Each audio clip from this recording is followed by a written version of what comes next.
మర్రి golden diamonds ప్రారంభోత్సవ మరియు అక్షయ తృతీయ ప్రత్యేక ఆఫర్ గా VA పై ఫ్లాట్ 25% తగ్గింపు. మర్రి గోల్డెన్ డైమండ్స్, కుకట్పల్లి, హైదరాబాద్. వివాహేతర సంబంధం అంటగట్టి సురేందర్ రెడ్డి మానసికంగా వేధించేవాడని విజయరెడ్డి వదిన చెప్తోంది. దుబాయ్ తీసుకెళ్తానని చెప్పి మోసం చేశాడని, అలాగే వయసు కూడా తక్కువ చెప్పి జీవితం నాశనం చేశాడని తనతో విజయరెడ్డి చెప్పి ఏడ్చేదని చెప్తోంది. పెళ్లి సమయంలో ఇబ్బంది రాని వయసు ఇప్పుడు ఎందుకు వచ్చిందంటున్నారు విజయరెడ్డి భర్త సురేందర్ రెడ్డి. దుబాయ్ తీసుకువెళ్తానని చెప్పిన మాట నిజమేనని, వీసా ప్రాసెస్లో ఉంది అని వివరించారు. ఇక అసలు తన భర్తపై తనకు అనుమానమే లేదు అంటున్నాడు. తన భార్యపై ఎటువంటి అనుమానాన్ని వ్యక్తం చేయలేదంటున్నాడు సురేందర్ రెడ్డి.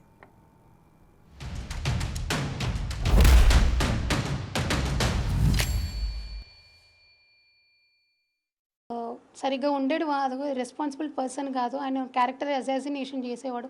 నైట్ డ్యూటీ చేస్తున్నావు, ఎవరి దగ్గరికి వెళ్తున్నావు, ఇలాంటి డ్రెస్సెస్ ఎందుకు వేసుకుంటున్నావు, టాటూ ఎవరి కోసం వేయించుకున్నావు, చాలా అండి. కార్ డ్రైవింగ్ నేర్చుకున్నావు అంటే ఓకే, ఒంటరికి వెళ్ళొచ్చు, ఎవరి దగ్గరికి వెళ్ళొచ్చు అని కార్ డ్రైవింగ్ నేర్చుకుంటావా అని. ఇలా అండి అసలు తన 28th మ్యారేజ్ డే అంటే అది మంట రోజుగా చెప్పేది.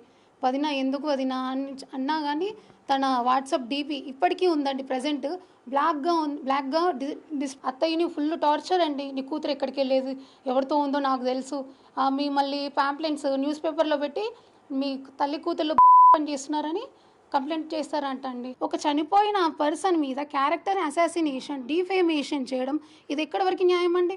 దుబాయ్కి వెళ్ళి దుబాయ్కి తీసుకెళ్తానని మోసం చేసి అమ్మాయిలను చేయొద్దండి. అది కూడా ఒక సింగిల్ ఇండిపెండెంట్ ఉమెన్ని చనిపోయిన తర్వాత క్యారెక్టర్ అసాసిన్ చేయడం ఎంతవరకు? మంత్లో నేను విజిటింగ్ తీసుకుపోదామని అనుకున్నాను. ఆల్రెడీ వాళ్ళ అమ్మకి గిట్ట చెప్పింది.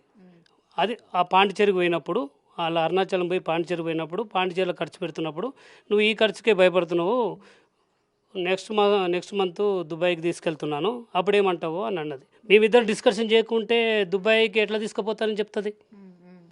మేము ఇద్దరం డిస్కషన్ చేసి ఫ్యామిలీతోటి దుబాయ్కి వెళ్దామని ప్లాన్ చేశాను. ఆల్రెడీ వీసా రెడీ చేసి పెట్టుకుంటున్నాను, అది కన్ఫాము. ఎందుకు అంటే ఈ 1,40,00,000 తీసుకున్నారు కాబట్టి ఈ డబ్బుని నేను వచ్చిన తర్వాత ఏమడుగుతానో అనే ఉద్దేశంతో అమ్మాయికి ప్రెషర్ పెట్టి ఆ డబ్బులు ఏడబెట్టారు తెలియకుండా అమ్మాయిని ప్రేరేపించారు చనిపోవడానికి. చైనా మనిషి జన్మ వృత్తి.